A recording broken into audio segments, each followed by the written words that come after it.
નમસ્કાર, આપ જોઈ રહ્યા છો સ્પાર્ક ટુડે ન્યૂઝ। હિંમતનગર શહેરને વરસાદે ગમરોડી નાખ્યું છે। સાબરકાંઠા જિલ્લાના હિંમતનગરમાં મુશળધાર વરસાદ વરસી રહ્યો છે। શહેરના અનેક વિસ્તારો પાણીમાં ગરકાવ થયા છે। ફરી મુશળધાર વરસાદ વરસી રહ્યો છે। પૂર્વ વિસ્તારમાં મોડી રાત્રે ધોધમાર વરસાદ વરસતા અનેક વિસ્તારોમાં પાણી ભરાઈ ગયા।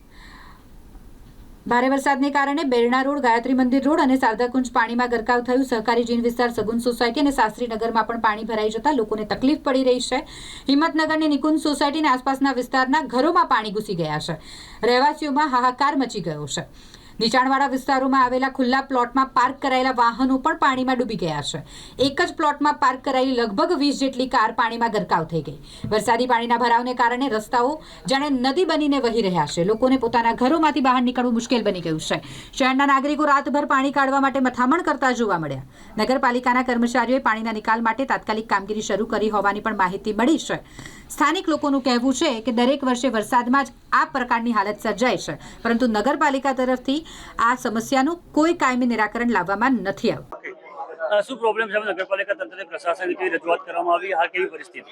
પહેલા જ્યારે પંચાયતમાં હતું ત્યારે બી રજૂઆત કરી હતી। નગરપાલિકામાં બી આજ સવારે આ પ્રોબ્લેમ થયા પછી અમે ફોટા મોકલ્યા છે, વિડીયો મોકલ્યા છે, રજૂઆતો ઘણી કરી છે કે રોડનું સમસ્યા છે, લાઇટની સમસ્યા છે, પાણીની સમસ્યા છે, ગટર લાઈનો નથી, પણ હજુ સુધી કોઈ સમસ્યાનું નિરાકરણ થયું નથી। અને આજે પણ તમે જોઈ શકો છો કે અમારા કોમન પ્લોટમાં 13 થી 15 ગાડીઓ ડૂબી ગઈ છે। હજુ સુધી કોઈ જોવા આવ્યું નથી। શું નામ આપનું? સંકેત પટેલ। રાત્રે 3 વાગ્યા પછી જે વધુ વરસાદ પડ્યો એના કારણે પાછળ જોઈ શકાય છે કે લગભગ 13 ગાડી પાણીમાં પૂરી ગરકાવ થઈ ગઈ છે। રોડ રસ્તા પાણીમાં ગરકાવ થઈ ગયા છે। અહીંયાથી બહાર નીકળવા માટે કોઈ રસ્તો અત્યારે હાલ છે નહીં।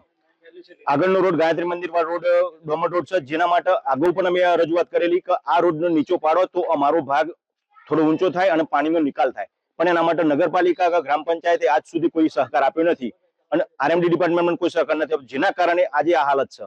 સોસાયટીના તમામના ડટન પૂરે ફેલ થઈ ગયા છે અને બેક મારવા માંડ્યું છે। આ વિડીયો દેખાય છે એના કરતા પણ પાણી વધુ હતું। લગભગ 7-1 ફૂટ જેટલું પાણી ભરાઈ ગયું હતું। આ ધીમે 2-1 કલાકથી વરસાદ બંધ થયો તો આટલું ઉતર્યું છે। તો નગરપાલિકા યોગ્ય પગલો લે, પાણીના નિકાલની વ્યવસ્થા કરે અને આગળવાળો જે ડોમર રોડ છે નીચો કરી અને કાયમી સોલ્યુશન આવે એવા પગલા ભરે એવી વિનંતી છે। પટેલ ઉપેન્દ્ર।